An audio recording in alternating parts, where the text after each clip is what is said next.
Ready spot 1 මේකේ පළවෙනි ප්‍රශ්නේ බලමු. ජෛව පද්ධතිය තුල බහුල අකාබනික සංයෝගය නම් කර. බහුල අකාබනික සංයෝගය. බහුල අකාබනික සංයෝගය වෙන්නේ ජලය. ජීවේ පවත්වාගෙන යාමට අවශ්‍ය වන ඉමානුවේ ප්‍රධාන ගුණ සඳහන් කරන්න. ජලයේ ප්‍රධාන ගුණ 4ක් තියෙනවා. මේවා ලියද්දී වචන ගැන සැලකිලිමත් වෙන්න. පළවෙනි එක තමයි සංශක්ති හැසිරීම. සංශක්ති හැසිරීම අපි දන්නවා ජලයේ පරිවහන මාධ්‍යයක් ලෙස ක්‍රියා කරන්න ජලයේ තියෙන සංශක්ති බල සහ අශක්ති බල වැදගත් වෙනවා. ජලාණු අතර තියෙන බල සංශක්ති බල ජලාණු ශෛලම් වාහිනී බිත්ති වෙනත් අණු අතර සමග ඇති බල ආශක්ති බල. ජලයේ පරිවහන මාධ්‍යයක් ලෙස ක්‍රියා කිරීමට සංශක්ති බල පමණක් ප්‍රමාණවත් වේ. වැරදි ප්‍රකාශය. සංශක්ති හා ආශක්ති බල දෙකම වැදගත් වෙනවා. මේ බල දෙකම හයිඩ්‍රජන් බන්ධන. දෙවෙනි එක උෂ්ණත්වය මධ්‍යස්ථ කිරීමට ඇති හැකියාව. උෂ්ණත්වය මධ්‍යස්ථ කිරීමට ඇති හැකියාව. අධික වාෂ්පීකරණයේ තාපය තිබීමත් ඉහළ විශිෂ්ට තාප ධාරිතාවක් තිබීමත් මේකේ අනුගුණ වෙනවා. තුන්වෙනි එක හිමායනයේදී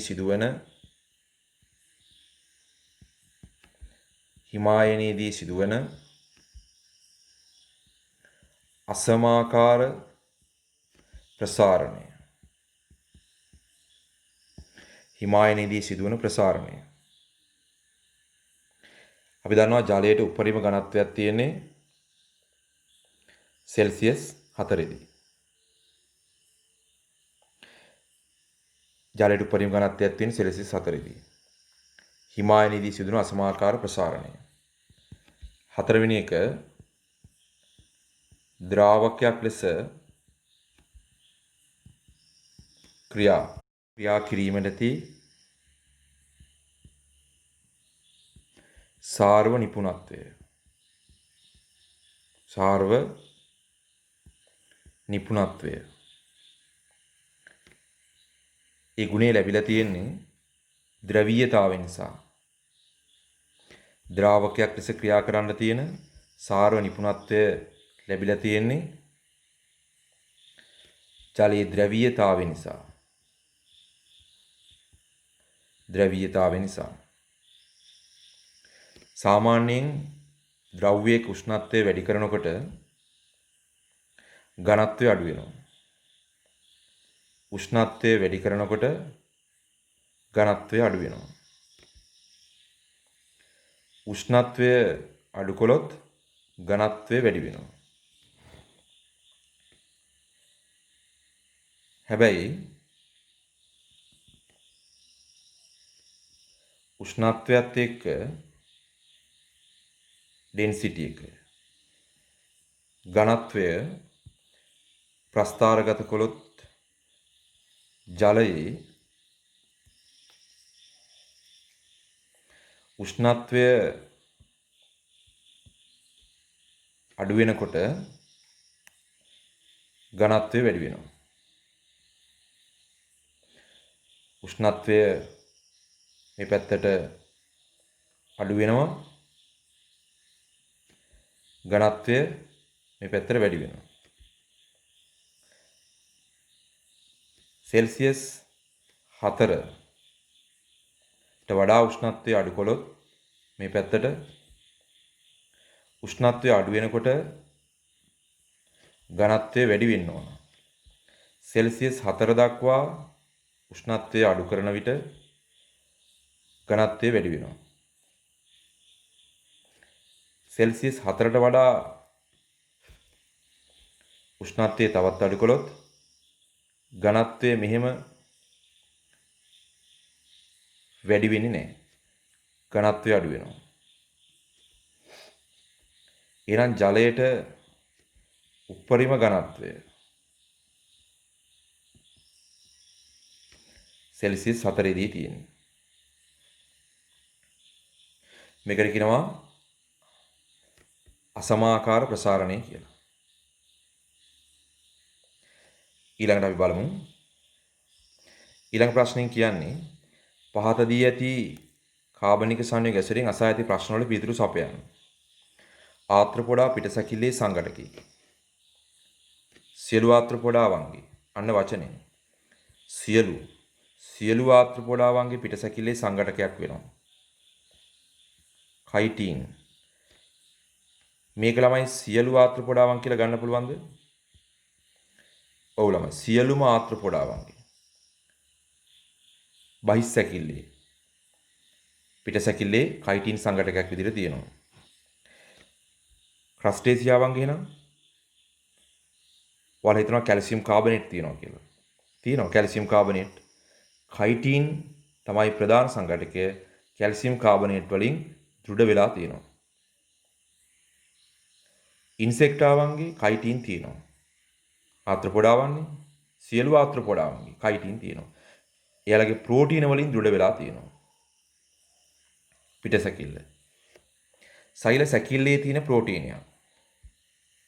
සෛල සැකිල්ලේ තියෙන ප්‍රෝටීනයක් වෙන මෙතනින් කෙරටින් කියන ප්‍රෝටීනය. මතක නැතුව ඇති.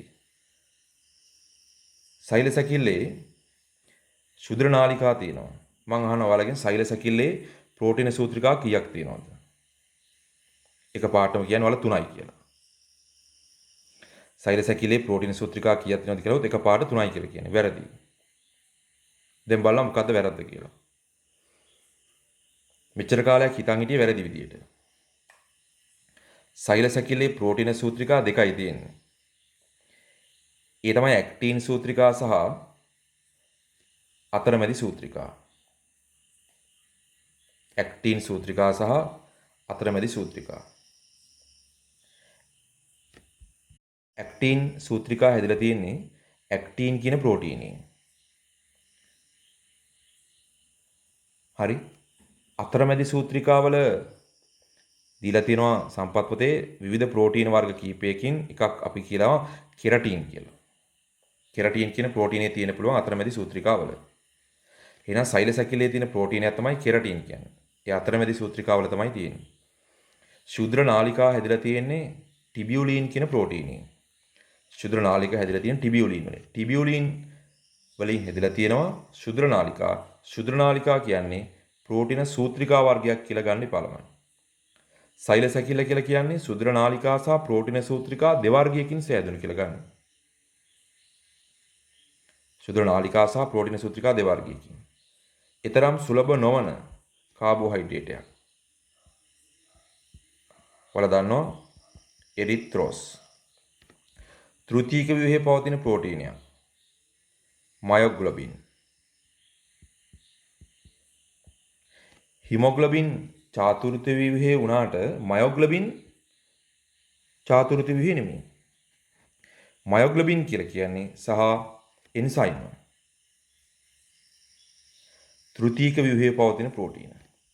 ග්ලයිකොසිඩික් බන්ධන පවතින සීනි අණුවක්. සුක්‍රෝස්. මම අහනවා ප්‍රශ්නයක්. සියලු කාබෝහයිඩ්‍රේට් වල ග්ලයිකොසිඩික් බන්ධන තියෙනවද? එකපාරට කටරම ඔව් කියලා කියයි. සියලු කාබෝහයිඩ්‍රේට් ග්ලයිකොසිඩික් බන්ධන තියෙනවා. ඔව් කාබෝහයිඩ්‍රේට් වල ග්ලයිකොසිඩික් බන්ධන තියෙනවනේ. නමුත් සියලු කාබෝහයිඩ්‍රේට් වල ග්ලයිකොසිඩික් බන්ධන නැහැ. සමහර කාබෝහයිඩ්‍රේට් වල ග්ලයිකොසිඩික් බන්ධන නැහැ. ඒ තමයි මොනොසැකරයිඩ් වල. මොනොසැකරයිඩ් වල ග්ලයිකොසිඩික් බන්ධන නැහැ. ඩයිසැකරයිඩයි පොලිසැකරයිඩ් වල තමයි ග්ලයිකොසිඩික බන්ධන තියෙන්නේ. නිකොටිනමයිඩ් සංඝටකයක්. නිකොටිනමයිඩ් ඇඩිනීන් ඩයිනියුක්ලියෝටයිඩ්. එනේ එක කියන්නේ නිකොටිනමයිඩ් ඇඩිනීන් ඩයිනිකොටිනමයිඩ්. NAD. සියලු සජීවීන්ගේ සාරව ශක්ති වාහකයක් වෙනවා ATP. ඊළඟට අපෙන් අහනවා පයිරුවේට් ඔක්සිකරණයේ සිදුවන නිශ්චිත ස්ථානය සඳහන් කරන්න. ඔයාලට මතක ඇති ග්ලයිකොලයිසිස් ග්ලයිකොලිසි හැදුණු පයිරුවේට් අණු දෙක සක්‍රීය පරිවහනය මගින් මයිටොකොන්ඩ්‍රියාවේ පූරකය තුළට ගිහිල්ලා ඔක්සිකරණය වෙනවා. එහෙනම් පයිරුවේට් ඔක්සිකරණය වෙන්නේ මයිටොකොන්ඩ්‍රියා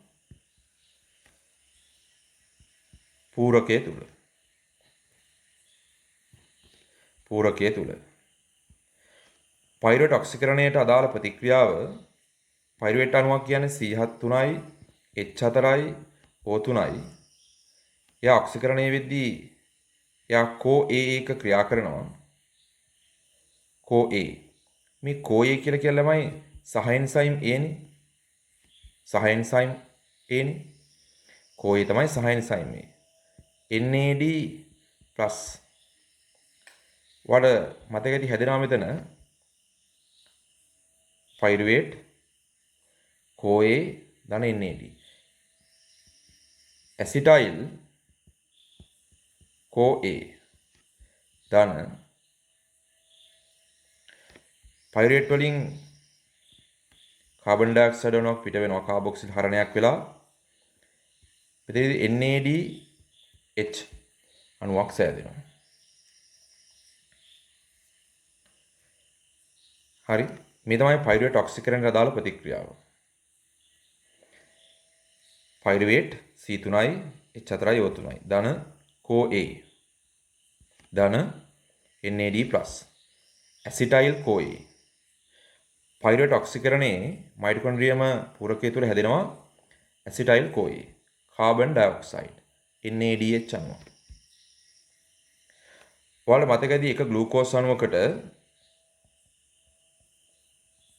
පයිරුවේට් අණු දෙකක් හම්බ වෙනවා. එහෙනම් පයිරුවේට් අණු දෙකක් නම් අපිට ඕන මේක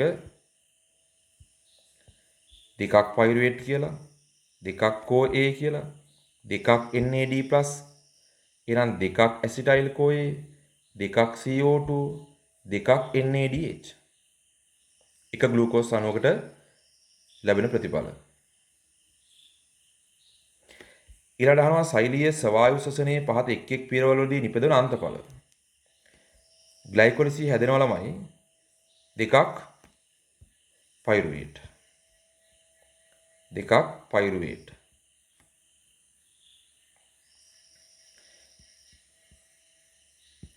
ග්ලයිකොලිසි හැදෙනවා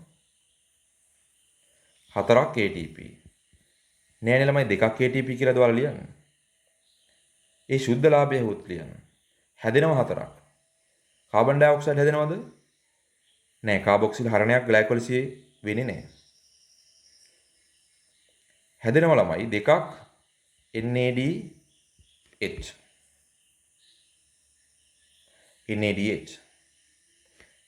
ඊළඟට ක්‍රෙබ්ස් චක්‍රයේදී එක ක්‍රෙබ්ස් චක්‍රයකට අපි ගමුකෝ. එක ග්ලූකෝස් අණුවකට පයිරුවේට් අණු දෙකක් හැදෙනවා. ඇසිටයිල් CoA අණු දෙකක් හැදෙනවා. ඒ නිසා ක්‍රෙබ්ස් චක්‍ර දෙකක් යනවා. එක ග්ලූකෝස් අණුවකට. අපි එක ක්‍රෙබ්ස් චක්‍රයක් ගත්තොත් හැදෙන ළමයි ATP එක අණුවක් හැදෙනවා උපස්තරීය ෆොස්ෆොරයිලීකරණයෙන්.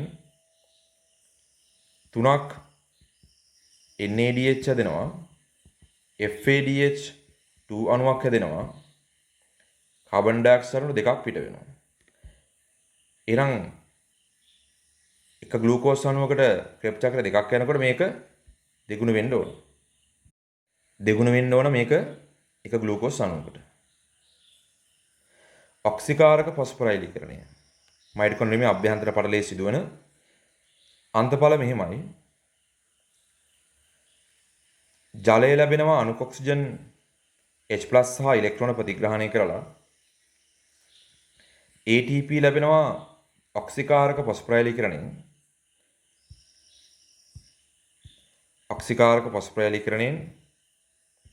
මෙතන ළමයි ATP ලැබෙනවා ක්‍රෙබ්ස් චක්‍රයෙන්. ග්ලයිකොලිසියෙත් ATP ලැබෙනවා.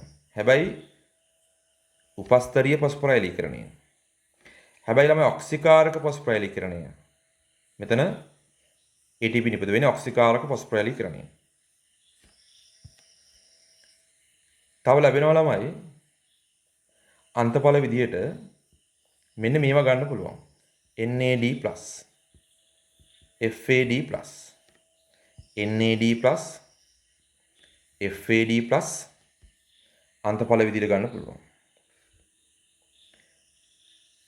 2016 A level 41 වන MCQ එකේ මේ ඔක්සිකාරක ෆොස්ෆරයිලීකරණයේ අන්තඵල අහලා ඇති.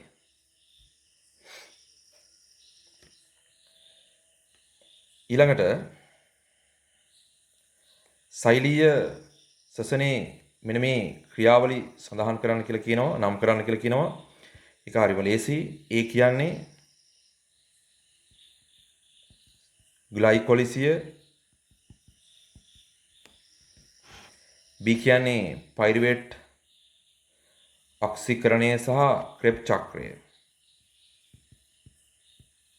පයිරුවේට් ඔක්සි මේ පියවර තුන මේ අහන්නේ කරණය සහ ක්‍රෙබ් චක්‍රය. මෙතන මේ ස්වභාවික ශ්වසනය නෙමෙයි අපෙන් අහන්නේ, සෛලීය ශ්වසනය. මෙතනදී පියවර තුන පිළිගන්න ඕන. මේ ග්ලයිකොලිසිය, පයිරුවේට් ඔක්සිකරණය හා ක්‍රෙබ් චක්‍රය. මෙන්න මේ කොටස. මේ කොටස දීලා තියෙන අපිට